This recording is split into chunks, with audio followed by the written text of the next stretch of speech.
Oui, bonjour à tous. Donc aujourd'hui, je voudrais faire deux vidéos sur le temps partiel.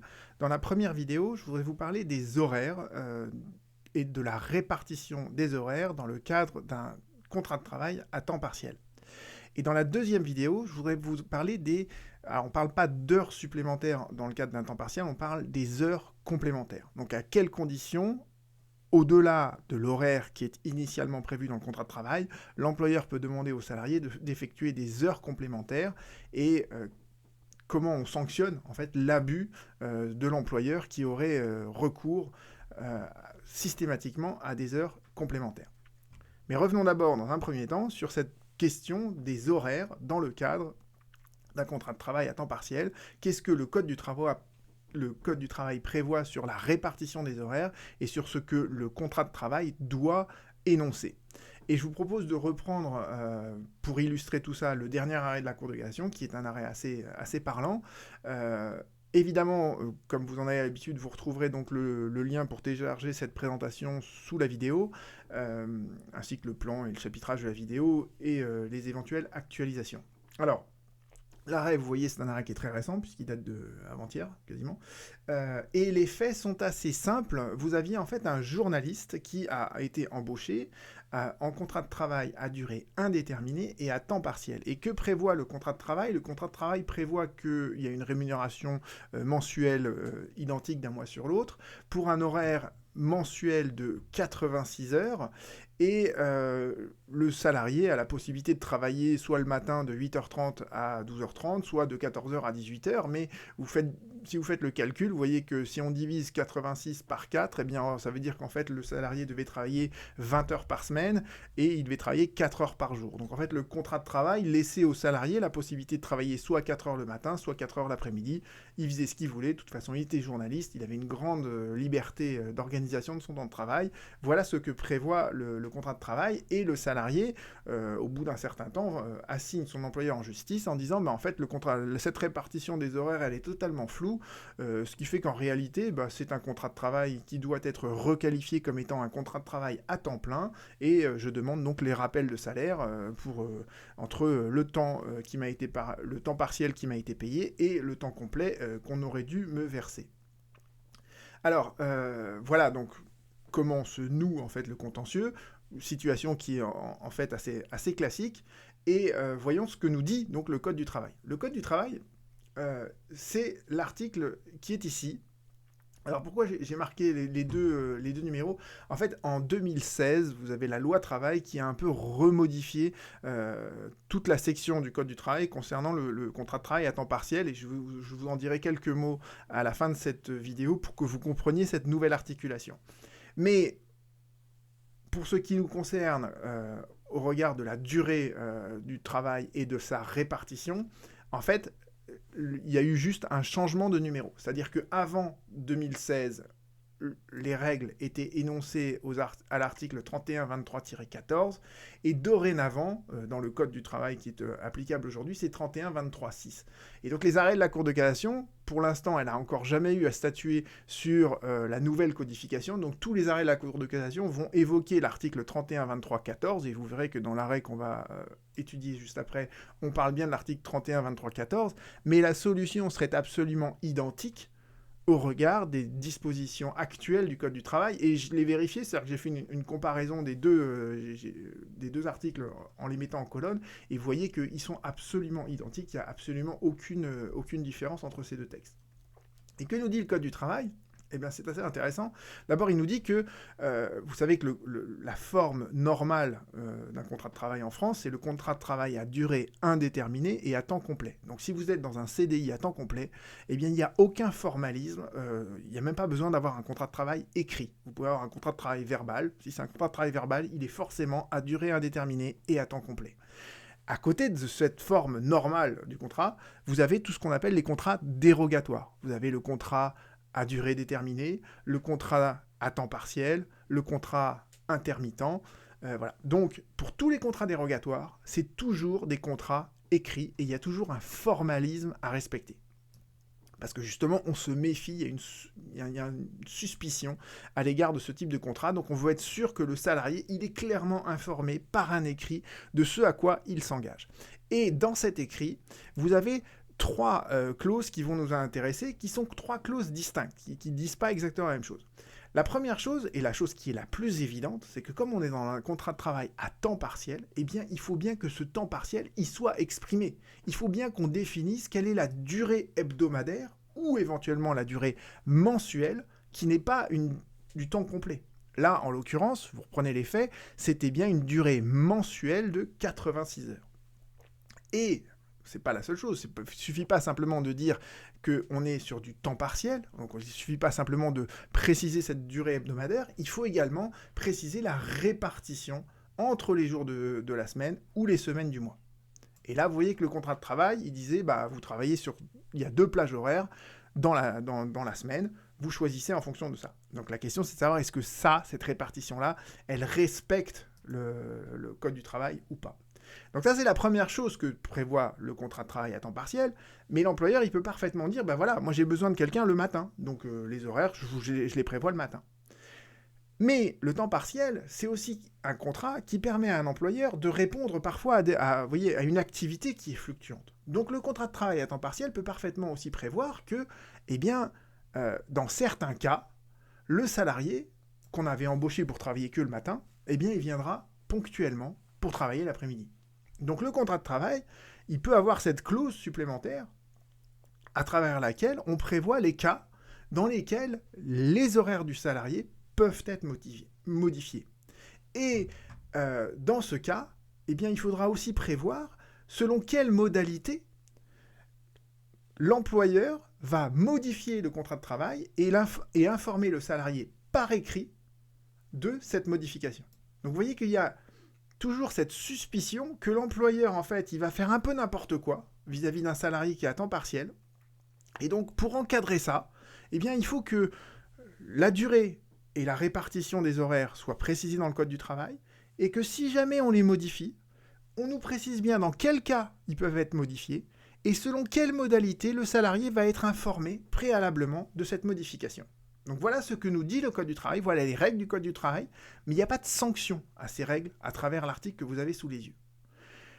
Et la sanction, en fait, c'est la requalification du contrat de travail à temps partiel dans un contrat de travail à temps complet, et on va voir comment s'opère cette requalification à travers l'arrêt qu'on est en train d'analyser. Et la Cour d'appel, ici, elle avait débouté le salarié, en fait, de toutes ses demandes. Elle avait rejeté donc sa demande elle avait débouté, vous voyez, le salarié de sa demande de requalification en contrat de travail à temps complet. Pourquoi ? Parce qu'elle nous dit, d'abord, on était dans le cadre d'une entreprise avec des horaires individualisés, donc on n'était pas sur des horaires collectifs. Ça, à la limite, c'est une considération qui est totalement accessoire. Et la Cour d'appel nous dit surtout, après, elle nous dit, mais voilà, pendant des années, et c'est une forme de suspicion qu'on retrouve très fréquemment chez certaines cours d'appel, pendant des années, le salarié il était parfaitement satisfait de cette répartition du temps de travail qui lui offrait une très très grande liberté. Donc pendant des années, il n'a pas remis en cause cette organisation. Autrement dit, son silence, entre guillemets, valait acceptation, ce qui est toujours très très délicat en droit du travail, parce qu'en fait, le silence du salarié, c'est aussi tout simplement l'exercice du lien de subordination, l'exercice du pouvoir de direction sur le salarié qui n'ose pas dire non. Donc, le silence du salarié, on ne peut jamais l'interpréter de cette manière-là. Et ce que nous dit la Cour d'appel, c'est que voilà, au regard des stipulations du contrat de travail, en fait, il travaillait 4 heures par jour, 5 jours par semaine, mais il choisissait ça comme il l'entendait. Cette répartition-là, c'était la très grande liberté que lui avait offerte l'employeur. Donc, il n'y a aucune raison de requalifier le contrat de travail à temps partiel en contrat de travail à temps plein. Et la Cour de cassation, elle va casser l'arrêt de la Cour d'appel. Pourquoi ? Parce qu'elle nous rappelle donc l'article qui est applicable, que je vous ai expliqué tout à l'heure, dans sa version antérieure à 2016, mais la solution serait toujours valable à l'heure actuelle. Et elle nous dit bien, voilà, selon le Code du travail, il faut que le contrat soit un contrat écrit, qu'il précise bien la durée hebdomadaire, ainsi que la répartition des horaires de travail entre les jours de la semaine. Et, nous dit la Cour de cassation, on ne peut pas, sauf dans les cas prévus par la loi, mais ça je ne vais pas rentrer dans ces détails-là, mais le principe c'est qu'on ne peut pas déroger à cette exigence de l'écrit qui précise la durée et la répartition des horaires. On ne peut pas y déroger, et là, au cas d'espèce, la cour d'appel, elle a bien mis en évidence que, eh bien, en fait, il devait travailler 4 heures par jour. Donc, il fallait que il y ait une précision sur la tranche horaire dans laquelle il devait travailler, que ce soit le matin ou l'après-midi, mais c'était pas au choix du salarié de faire ça, c'était pas au nom de sa liberté et de sa grande autonomie qu'on pouvait prévoir dans un contrat de travail à temps partiel que le salarié travaillait quand bon lui semblait. Alors vous pouvez mettre la vidéo maintenant sur pause pour essayer de comprendre pourquoi la Cour de cassation, elle fait preuve d'une telle rigueur, d'un tel formalisme. Quelle est la raison en fait d'une solution aussi brutale ou pointilleuse? Alors, la raison, la justification sous-jacente à cette solution de la Cour de cassation, elle se trouve en fait dans l'idée que, comme je vous l'ai dit tout à l'heure, la forme normale d'un emploi, c'est l'emploi à temps complet. Donc le temps partiel, souvent, il n'est pas voulu par le salarié. Le salarié, il aimerait pouvoir travailler à temps complet. Et quand une entreprise lui propose qu'un temps partiel, eh bien, le salarié, il va souvent avoir essayé de trouver un autre temps partiel pour arriver à joindre les deux bouts et avec ces deux temps partiels obtenir un temps complet.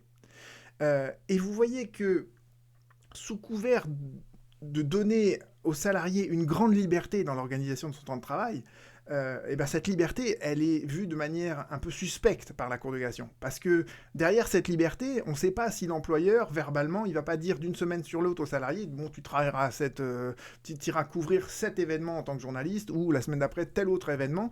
Et vous voyez que dans ces cas-là, le salarié, si le contrat de travail ne prévoit pas précisément quels sont ses horaires de travail, eh bien le salarié, il est à temps partiel, mais en même temps, il se tient constamment à la disposition de l'entreprise, ce qui fait qu'il est dans l'impossibilité d'aller chercher une autre activité partielle auprès d'un autre employeur.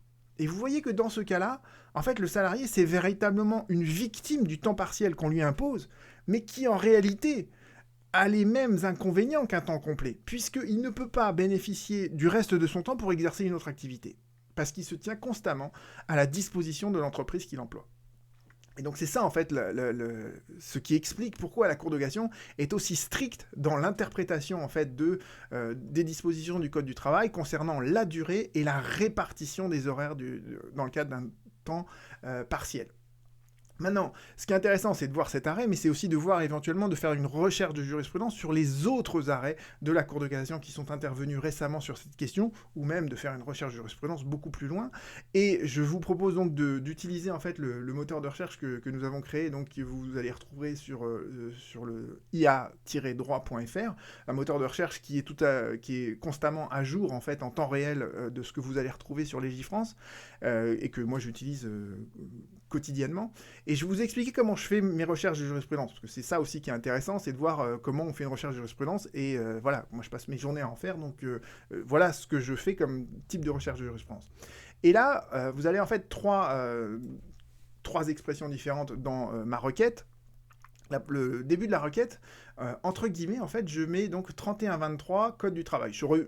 C'est pas nécessaire de mettre code, d'ailleurs, tout travail, ça suffisait largement. Pourquoi j'ai mis 3123 ? Parce que, comme je vous ai expliqué tout à l'heure, en fait, on est sûr que c'est 3123, mais on n'est pas sûr que ce soit 14 ou 6. C'est-à-dire que à l'heure actuelle, tous les arrêts de la Cour de cassation, c'est sur 14, mais dans quelques mois, ça sera à partir sans doute du nouvel article, de la nouvelle codification du Code du travail. Donc 31-23, au moins je suis sûr que je ratisse large, parce que c'est les règles sur le contrat de travail à temps partiel.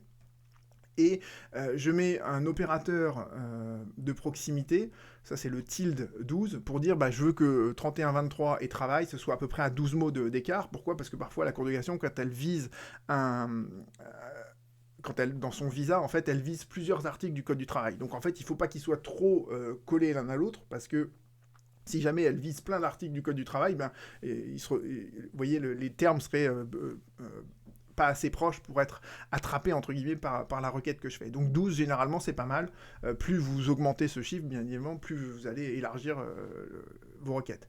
Et dans cette problématique qu'on est en train d'étudier, voilà, et les mots importants, c'est durée, parce que ce sera la durée qui sera hebdomadaire ou mensuelle, et surtout répartition. D'accord, la répartition de ces horaires. Et avec ces trois termes-là, vous pouvez lancer la requête directement en faisant un copier-coller de cette expression. Vous pouvez aussi cliquer sur le lien qui est dans cette présentation et vous aurez tous les arrêts de la Cour de cassation depuis qu'il y a le statut sur ces arrêts-là, sur ces articles-là.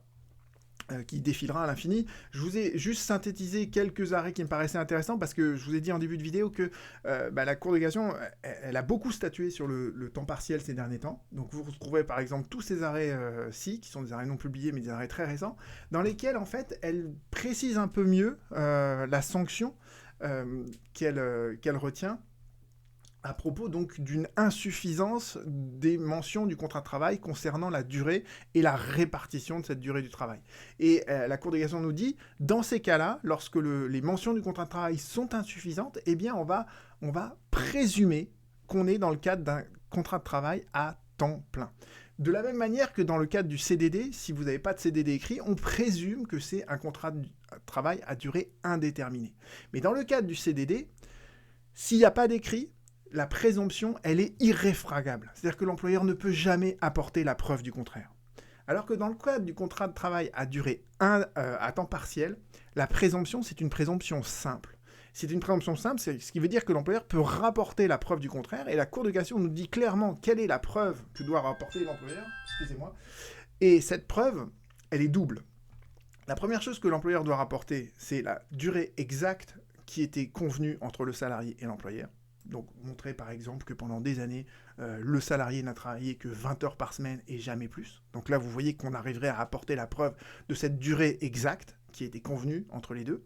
Mais, autre preuve que l'employeur doit rapporter, qui est beaucoup plus difficile, il doit rapporter la preuve que le salarié n'était pas dans l'impossibilité de prévoir à quel rythme il devait travailler et qu'il ne devait pas se tenir constamment à la disposition de l'employeur. Et vous voyez, en fait, c'est à travers ces arrêts-là que vous avez cette véritable justification que je vous expliquais tout à l'heure de pourquoi la Cour de cassation est aussi stricte.